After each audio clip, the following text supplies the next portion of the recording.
The Raven by Edgar Allan Poe, narrated by Doug Saffel.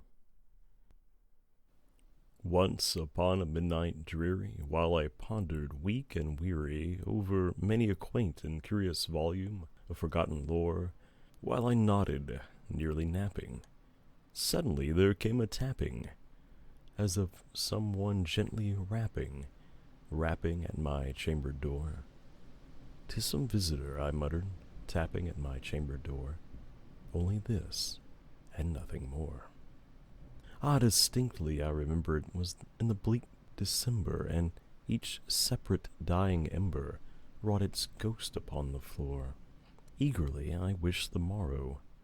Vainly I had sought to borrow from my book surcease of sorrow, sorrow for the lost Lenore, for the rare and radiant maiden, whom the angels named Lenore, nameless here forevermore.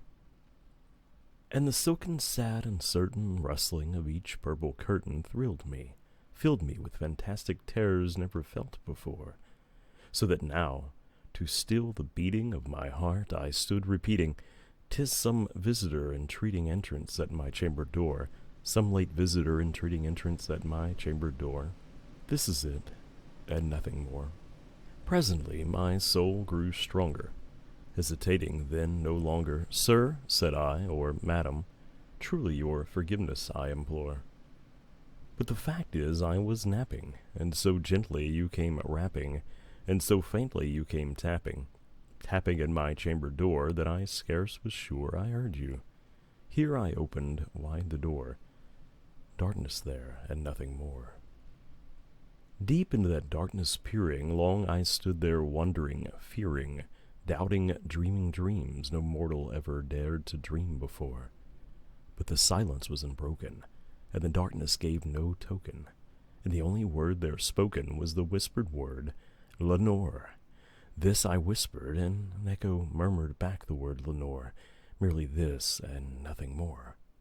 Back into the chamber turning, all my soul within me burning, soon again I heard a tapping, somewhat louder than before. "Surely," said I, "surely that is something at my window lattice. Let me see then what thereat is, and this mystery explore. Let my heart be still a moment, and this mystery explore. 'Tis the wind, and nothing more."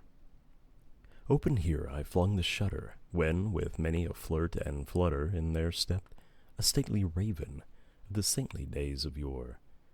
Not the least obeisance made he, not a minute stopped or stayed he, but with mien of lord or lady, perched above my chamber door, perched upon a bust of Pallas just above my chamber door, perched and sat, and nothing more.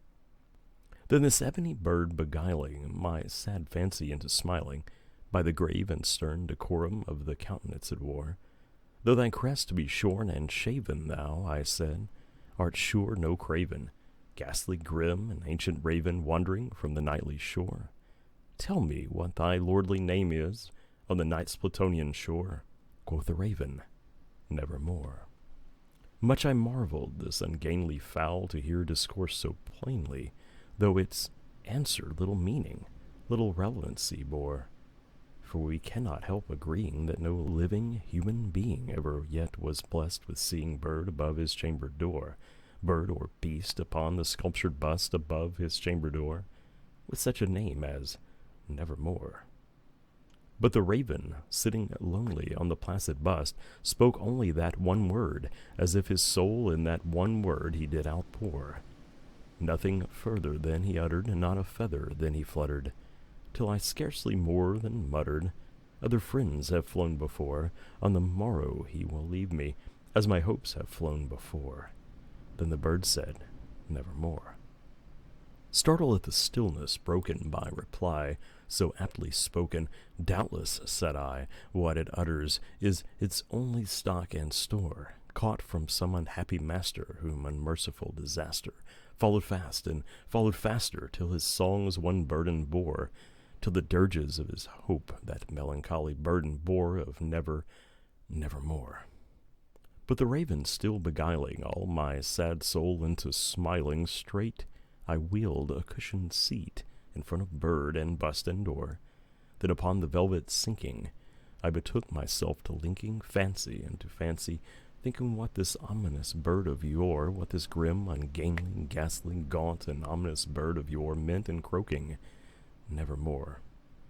This I sat engaged in guessing, but no syllable expressing to the fowl whose fiery eyes now burned into my bosom's core.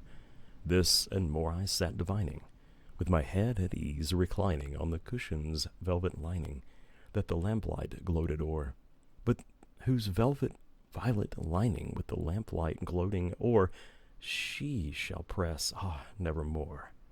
Then methought the air grew denser, perfumed from an unseen censer swung by seraphim whose footfalls tinkled on the tufted floor. Wretch, I cried, thy God hath lent thee, by these angels he hath sent thee respite, respite and nepenthe from thy memories of Lenore. Quaff, oh quaff this kind nepenthe, and forget this lost Lenore. Quoth the raven, nevermore. Prophet, said I, thing of evil, prophet still, if bird or devil, whether tempter sent or whether tempest tossed thee here ashore, desolate yet all undaunted on this desert land enchanted, on this home by horror haunted, tell me truly, I implore, is there balm in Gilead? Tell me, I implore. Quoth the raven, nevermore. Prophet, said I, thing of evil, prophet still, if bird or devil, by that heaven that bends above us, by that God we both adore, tell this soul with sorrow laden if, within the distant Aidenn, it shall clasp a sainted maiden whom the angels name Lenore, clasp a rare and radiant maiden whom the angels name Lenore. Quoth the raven, nevermore. Be that word our sign of parting, bird or fiend, I shrieked upstarting, get thee back into the tempest and the night's Plutonian shore. Leave no black plume as a token of that lie thy soul has spoken. Leave my loneliness unbroken. Quit the bust above my door. Take thy beak from out of my heart, and take thy form from off my door. Quoth the raven, nevermore. And the raven, never flitting, still is sitting on the pallid bust of Pallas just above my chamber door, and his eyes have all the seeming of a demon's that is dreaming, and the lamplight o'er him streaming throws his shadow on the floor, and my soul from out that shadow that lies floating on the floor shall be lifted nevermore.